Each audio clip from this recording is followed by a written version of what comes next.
Hello. Hi. Yeah. So it's been a while. I said that the next video I'd hopefully would be seeing something in theaters. It wasn't Star Wars. It's probably not going to be Star Wars because there's other stuff coming out. So And life happens. yeah. So. In this instance, I took Barbara to go see a film called Jojo Rabbit, written, directed, produced, and co-starring Taika Waititi, the director of such films such as Thor Ragnarok, What We Do in the Shadows, and Hunt for the Wilder People. Mm-hmm. This is one of the big Best Picture nominees going up right now. It's nominated for like 5 Academy Awards. Which I can see why. Yeah, because this is a really cute movie. Yeah, you would think the first thing you think of when you see Jojo Rabbit is Hitler. Yeah. So when with a goofy face. When you see that, you automatically think, oh, it's a rendition of Anne Frank. Yeah. But then you actually watch the movie, and it's like this kind of quirky little dark comedy. Bless you. Hey, Sophia. Sophia, come here. Come here, come here, come here. It's this quirky little dark comedy that takes place in the final months of World War II, where it's about this little German boy named Jojo. Let's see, what's his name? Jojo Belzer, played by Romaine Griffith Davis, which this is his first role. Yeah, and it's actually pretty good for his first role. He plays this little kid who's in, like Hitler Youth, and he's all into the whole propaganda machine, and he doesn't have much friends. Yeah, but by the time he actually gets to the boot camp and he's told that he has to kill a rabbit, he's kind of like, I don't really want to kill it. So he tries to let it go. And then the officers there grab the rabbit and snap its neck. And then he gets the nickname Jojo Rabbit. Yeah. He also has a best buddy there named Yorkie, who's played by Archie Yates, which I also found out this is also his first role, too. Which I loved his best friend, Yorkie. He was so cute. I wonder if he has an older brother that's been in movies. God bless you. Because for some reason, that kid, even though it's his first movie, he seems very familiar. I can see. I think. Let me look at his Wikipedia page. Yeah, this is the first thing he's ever been in. Yeah, I wonder if he has a brother that's been in something because he seems very familiar. And the rest of the cast also includes Sam Rockwell, Scarlett Johansson, Alfie Allen, Stephen Merchant, Rebel Wilson, Thomas Mackenzie. Waititi is also in the movie as Jojo's imaginary best friend, a version of Adolf Hitler who he constantly talks with. Yeah. I love how it ended up turning out to be more about that little boy and the fact that it's near the end of the war. Mm-hmm. And he makes a friend out of the most unlikeliest of person. A Jewish girl that's living in the attic of the house. No, actually, in the walls of his dead sister's bedroom. Yeah. And it's like they kind of get into a understandably hostile first encounter. Because it's he's just been brought up so much on the propaganda machine of, of these ludicrous things like the Jews can mind control you and they have big scary scales and they tails. have horns and... Oh my god. And one of the things about the movie is that it's all about just kind of really going out of its way to broadly mock the Nazi ideology. Yeah. And I think one big thing that the movie does is it shows you do not judge anybody by their cover, mm-hmm. or just because the general population judges them that way. Mm-hmm. Because they're not that different. Mm-hmm. Everybody's pretty much similar, but in the same sense, we're different. We're just not... I'm not him and he's not me. Mm-hmm. And we actually, one of the interesting things about the movie is its tone, because it's for the first 2/3, it's relatively kind of like a comedy drama. And then you get to the final third, which... gets darker. I don't want to get too much spoilers here, because it's Oh, why not? It's a review. Well, alright, but, we should at least put up the spoiler warning right here. We'll put it on the title. Yeah. But it's like about like when the third act comes into play, like like after Jojo discovers that like his mom's been hiding this old Jewish girl.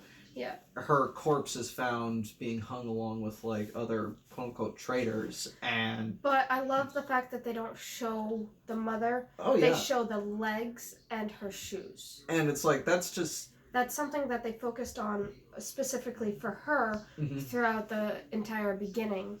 Is her shoes, her legs. And it's like it's good, precise visual storytelling, which also kind of ties into something else I really enjoyed about the movie, is that this is a really well shot movie. Like, yes, it is. Like, I loved all like it's like how they did the color palettes and the framing. And it's like even in some of the film's more comedic moments, like there's like some really great shots. Like remember the first 20 minutes, the incident with the grenade. Grenade scene. That was hysterical. They teach these little boys how to use grenades and hand grenades, and what happens. Jojo, trying to prove, what a good little soldier he is, runs right in with his imaginary friend Hitler, grabs the grenade from the captain, pulls the trigger and tosses it. But it bounces off of a tree. And right at his feet. And he goes flying. Yeah, damn it, that was funny. And thank God it was such a low scale hand grenade for just teaching the kids that it only grazed him. It broke his leg and messed up his face a little bit, like scratches, kind of deep scratches that turned into scars. But yeah, that's another fun thing about the movie, is that it's got a good sense of humor about itself, which... Oh my God, that one guy, Captain K?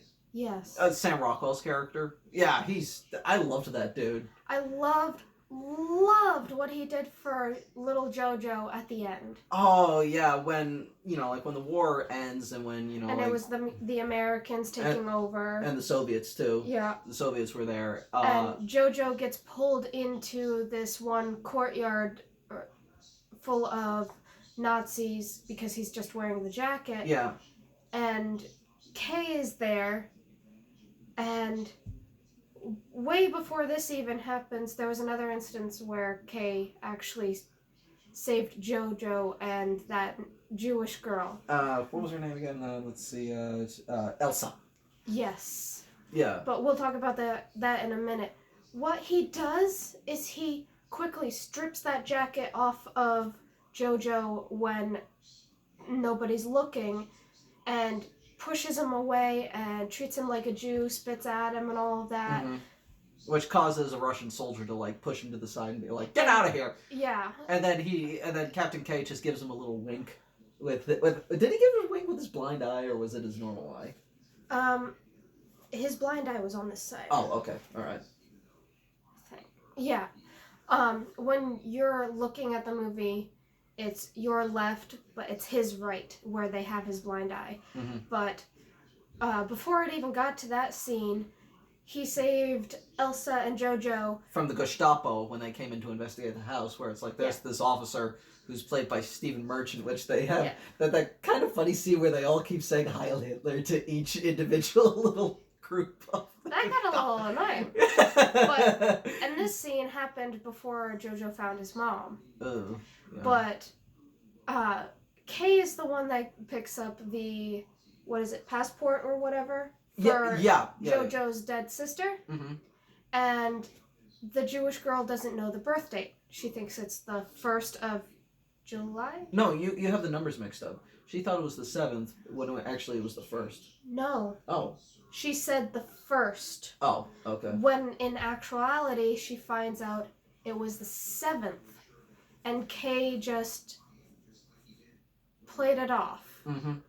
It's also implied a couple of times throughout the story that he's also he's homosexual. Yes. Or very, very, very, very, very early on, like within the first 20 minutes, you get a sense of it. Yeah, where he gives a look to his buddy there. To his assistant. Who's played by Alfie Allen, who doesn't get much dialogue, but has like a very fun body language kind of performance where you could tell he's having a blast. Yeah, and then after after the whole grenade thing and Jojo gets a little better, his mom brings him into the, what do you call it, for a job. It looked and one of the first things you see is Kay and his assistant. Kay is feeding his assistant, and his assistant is bent over like that. And it's like... Nobody notices this. It's like, okay. And of course, like, the designs that Kay had for their, like, flamboyant, like, one last hurrah to battle costume, which we actually get to see in the like, the big that was interesting. It was kind of like a mix of Elvis meets the war. Like, it had... Sorry, Sophia? It had, like, streamers going down. Yeah, and he had, like, an extravagant helmet going on. With a gigantic red feather. Yes! And also another thing I really liked about the movie was the musical choices. Because Bless it's like... you. Hi, Sophia. Bless you. Bless you. Oh, God, I've got you doing it down to the dog. I always used to do it to her.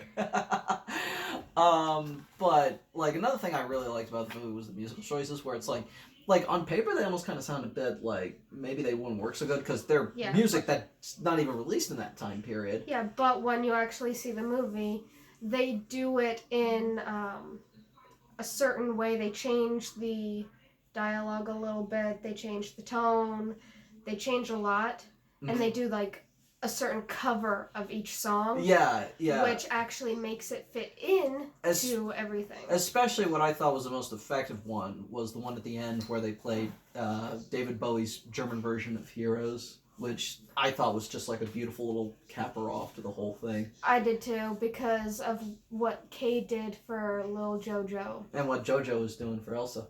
Yes. Which... he did deserve that slap at the end. Mm-hmm. Which, can we also talk about what happened at the ending to Adolf? Okay. Okay, so, like, throughout the movie, his imaginary friend Adolf's been trying to give him advice, to be a good little Nazi, and it's like, throughout the film, like, things, progressively get worse for Nazi Germany, and how his beliefs in the whole government are starting to fall apart, like, his, like, idealized version of Hitler starts to basically fall apart, and becomes increasingly more asshole-ish and mean. And then it all kind of culminates at the end where it's like, after the war's over, imaginary Hitler comes in with, like, 2 bullet wounds, like, right here, the entry wound. Like, the entry wound and the exit wound. And he's extremely harsh on Jojo because Jojo's fallen in love with Elsa. Yeah, and he no longer buys any of the propaganda. And he's, like, throwing the swastika at him, going like, you're going to put that on right now, and you're going to be a good little Nazi. Crumples it up. Throws it on the ground, stomps on it. No! And then he tells him to fuck off and kicks him in the crotch, and he goes flying out the window. That was the best part. Just the sheer force of him being kicked out the window. It was like... I'm gonna pull kind of like an Indiana Jones moment. Like something literally came down and hit him right through the window. Well, it is a kid's imagination, so... Yeah. There was just like a lot of nice things about this movie. Admittedly, if there was one thing I kind of wish we saw a bit more of was the stuff at the Hitler Youth Camp, because to me, that was actually kind of where the most funniest stuff happened in the movie. Yeah. I kind of want to see, like, some of the stuff that would have come before the hand grenade training. Yeah, because it's like, there's like a bit where they're practicing throwing knives. And one of them bounces off a tree and hits the kid in the leg. And another thing I wanted to see more of was, like, his rehab. Oh, like the post-war?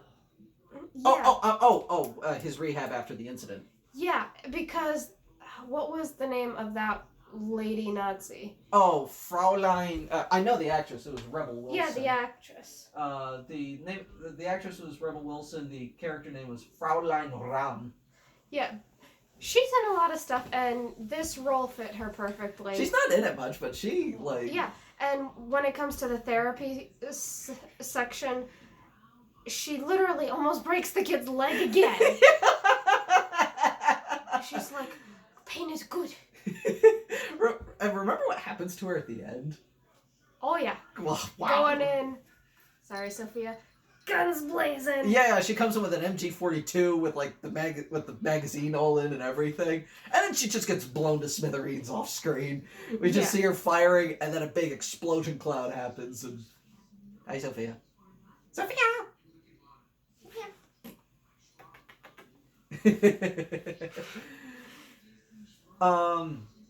Yeah, an explosion goes off, and we don't see her afterwards. Yeah. And that's after. That's before she.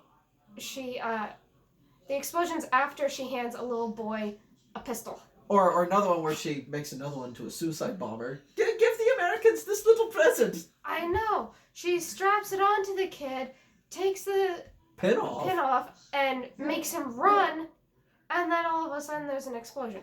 And then she hands Jojo's friend a gun. Uh-huh. This is your new present. Here you go. Go kill some soldiers. It's like, wow, okay. I mean, it's not far off from how desperate Germany got during those final months of the war, where it's like, you know, like they were literally putting kids in uniforms and giving them guns and just telling them to just kind of, you know, do it. Yeah. It's pretty accurate as far as some things go, and then it's just comical. Yeah. But, you know, like, the film, you know, like, one of the things I always like when movies do when they, you know, like, strike, like, a really risky balance of tone, where it's like, you know, like, it can be kind of easy to kind of slip between something that might be too funny and not serious enough, or too serious and not funny enough. Whereas, but I think this was a good combination. It was funny, but it knew when to be serious and it knew when to be funny. Especially in the final third, where it's like it's mostly serious in the final third. It becomes a gut punch in that final third. Like everything else after the mother dies, it's just like shit. It's just like serious all the way to the end after the mother dies. Mm-hmm. Which her death pretty much kicks off the third of the movie. Mm-hmm. The rest of it, it's all fun and games, like... Definitely kind of suspenseful in some bits, like yes, the Gestapo investigation, but yeah, it's like, you know, like that was still after... No, it was that happened right before she died. Oh, right before they found her. Yes. But I suspect in that time during that, she had been killed off. They just didn't show her scene of her feet hanging there until after that. Which, a weird thing that I was okay with how this movie handled violence is that it really doesn't show, like, the graphic deaths off screen, but it's like you get a really good sense of what happened and how it happened and all of that. It handles the violence well, and, like, I can honestly see this being, like, you know, like a...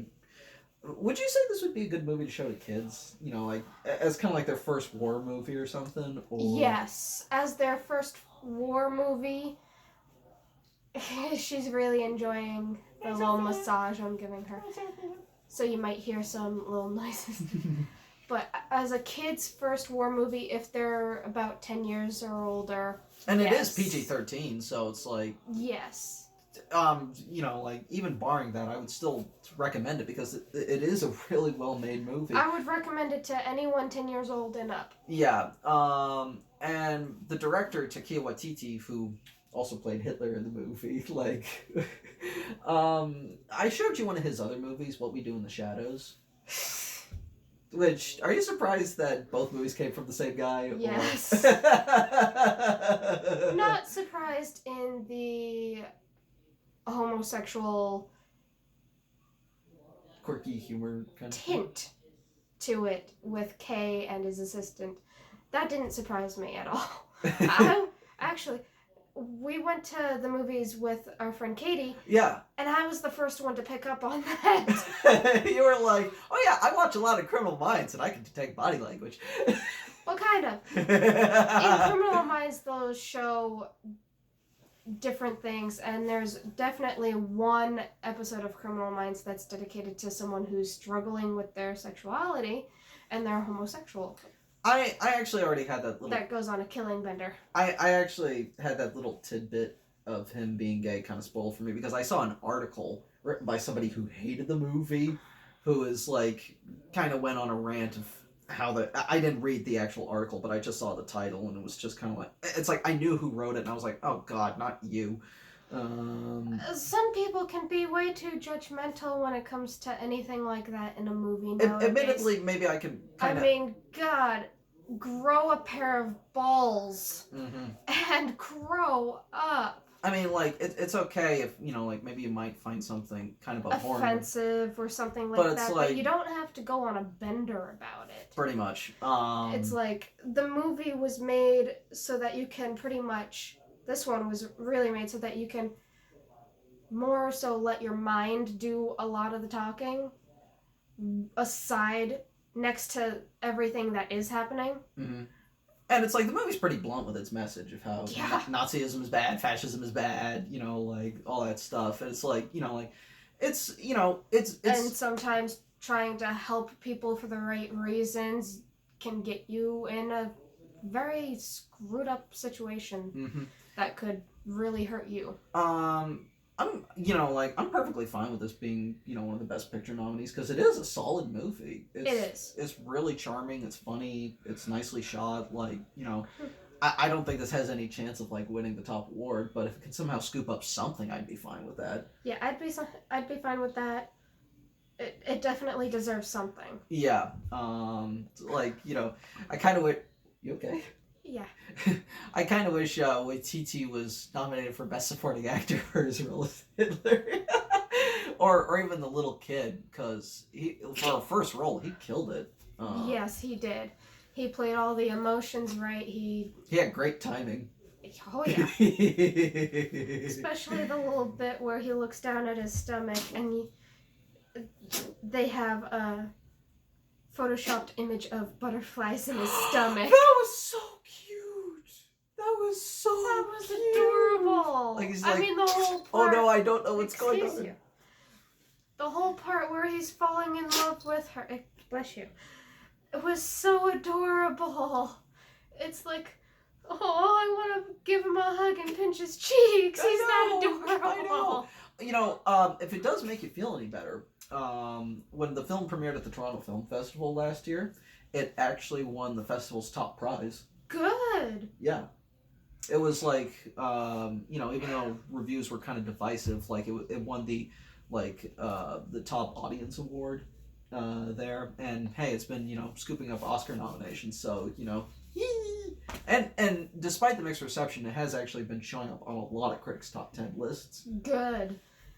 I really think that it deserves it. Yeah. Joker, on the other hand, no. Yeah. Between the two movies nominated for Best Picture that begin with J, I think we can agree Jojo Rabbit was better. Yes. I would definitely replace Joker with Jojo Rabbit. I mean, I get it. It's an origin story, but you want to see my rant, go back to that video. The hour-long video.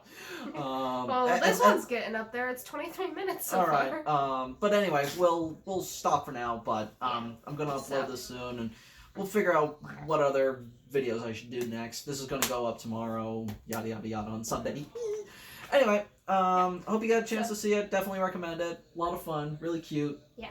And say goodbye to the puppy in the dress. See you folks later.